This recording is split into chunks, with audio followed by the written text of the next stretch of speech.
So today I want to see if I can do some of these tulips. These are beautiful pink tulips. If you guys are interested in actually knowing how to force bulbs, then if you check out my gardening channel, I have a whole bunch of videos on forcing bulbs.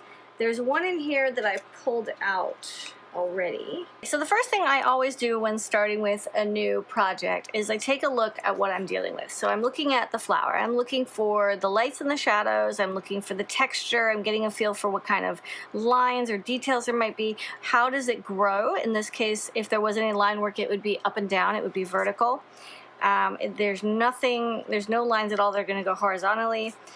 This, I'm looking at how the joint is. So I'm finding that I've got one here, one here, one here, and then the stem in the middle.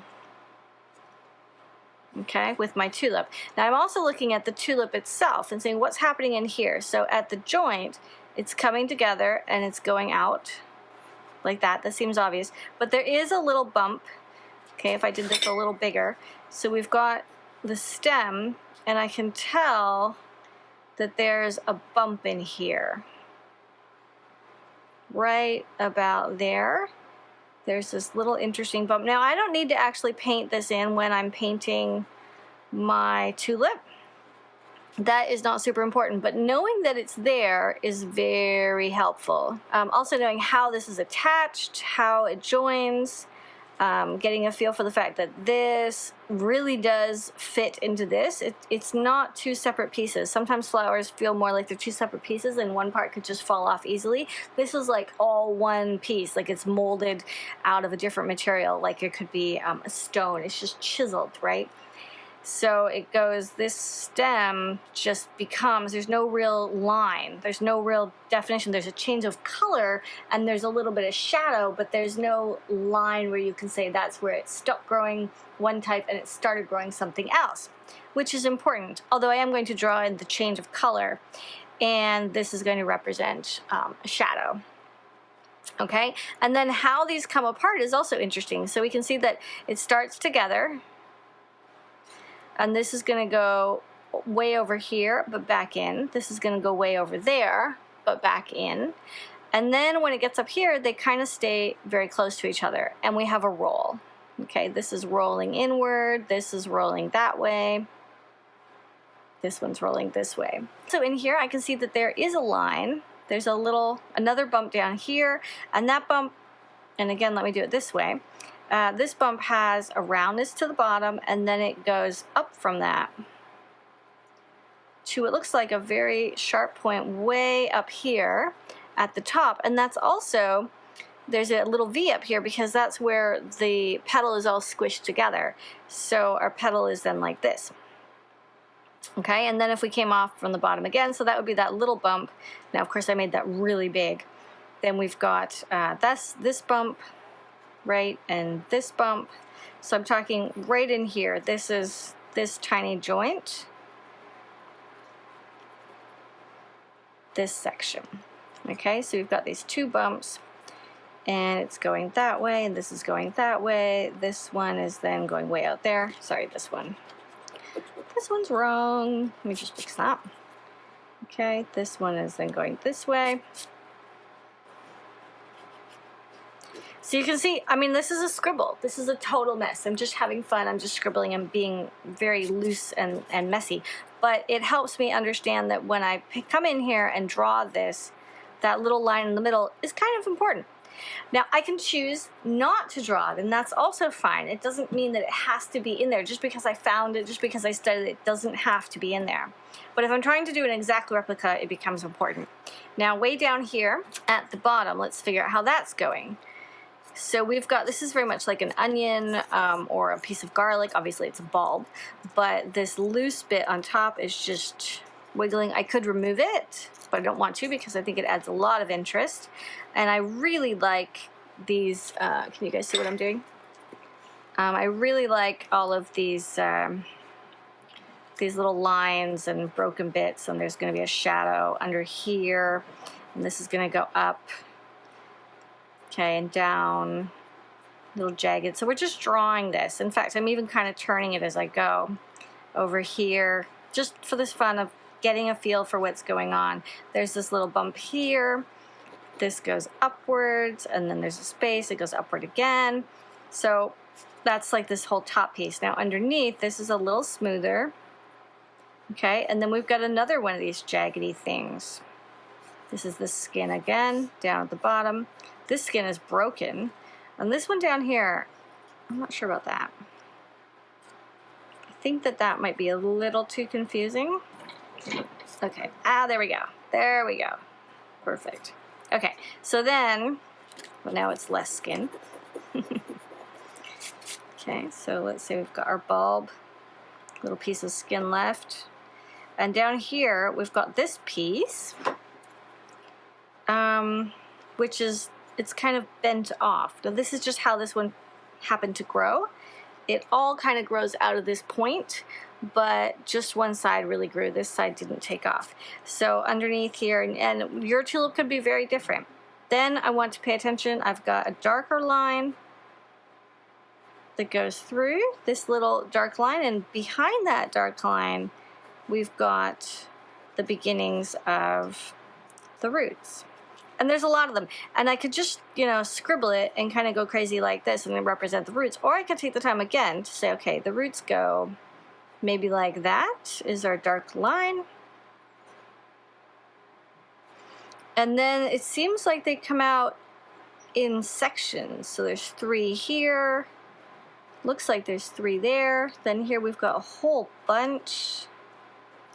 And then they're like going this way, and then there's a few going this way, and I'm sure in the back there's a few more.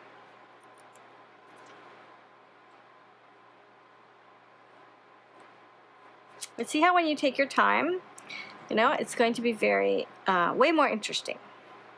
We've got 3 going that way, we've got 1 goes back here, and then a few more here.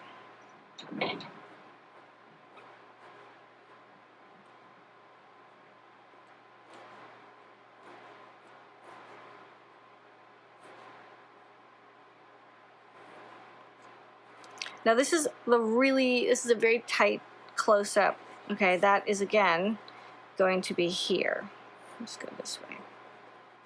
So this is very tight. Now from this point they become, you know, a great giant mess of craziness, but that's like after this point. And even when I'm doing these lines, I'm kind of taking a second to quickly see, just look at one of these lines and decide, okay, it goes that way. Okay, it goes this way. Okay, it goes that way. Then it goes up like that and down like that. So it's still not completely scribbled. I've just taken a few seconds just to think about what's going on. And then this is going to be a closer representation to what this is. So up here, we know that we've got this paper, the skin, and the skin wraps around the back. And this is also a very important part. Now over here, we've got the skin opens up. So we've got the stem, at least I can see here that the stem is coming out on the right side and going very straight for a while. Here there's a joint, okay, and on this side it's not coming out over here, it's way in, so the skin is wrapping around the back with a point. So let's then bring it up again to this part, and then there's a little bump on that side. There's actually a little bump kind of in the middle. And these lines are going to then go around this bump. And then from that bump here, it goes up not very far, and that's where we're going to start to see the split happen. Okay, from that point, it's going to get bigger.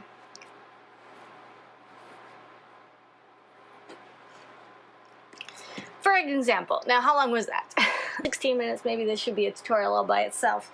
Yeah, so this is my initial sketch, my getting to know. I know I do this for a lot of these things, but I think it's really, really important. I took my time last night and I did a few sketches, some really detailed sketches. I've already done sketches like this before. This is just more of them. And I'm also going to include sketches that I've done in the past of tulips, because really, regardless of when you've done them, I think it's important for you to see what I'm talking about when I'm talking about a true study. This is just a quick sketch, and then we do a true study. You don't have to do any of this, but I recommend, if you're really trying to better your skills, to learn, to master capturing and capturing what you see, because that's really what I like to teach, is draw what you see.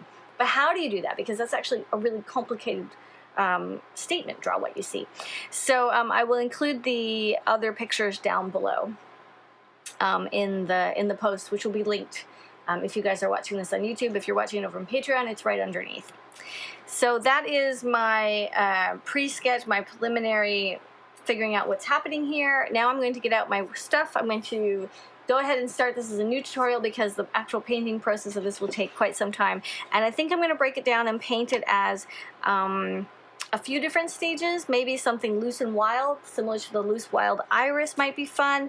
And also doing something a little more realistic might be really interesting too. I don't know how long that will be. I'll see if I can either maybe put it on Patreon as a full-blown 2-3 hour piece, or I will try to fast forward it, speed it up, and put it on here as its own tutorial. So there will be a few coming based on this, and I can't promise when, although I do have to do them pretty quickly. Everything else is on hold right now because these tulips are in bloom. And when you're painting something that is available and only here right now, and as a very short period from now it's going to fall apart and die, and actually every moment that passes these are getting bigger. I was out here just this morning and this one hadn't opened so far, and I saw that they were all nice and tight, and now this one and this one are opening, and I'm concerned that if I leave it anymore for any more amount of time, it'll just completely open. I won't be able to do anything. So everything else, the foil, the gold foil tutorial, and my seed bottle tutorial, these things, and I think there's another one, these things are all going to be on hold for a little bit just so I get this done. This doesn't mean that you will necessarily see this first, but that's what's happening. Yeah, I hope you guys are finding these things interesting. If you are, let me know in the comments below. Also give me a thumbs up if you like this kind of stuff where I'm doing the sketching, I'm talking about learning about the subject. I think it's really, really important, and I'd love to know if you guys want to see more of it. I'm going to try to include more of it because it just makes for a more detailed, more rounded out class and experience. And yeah, I'll see you in the next tutorial. Toodaloo, guys!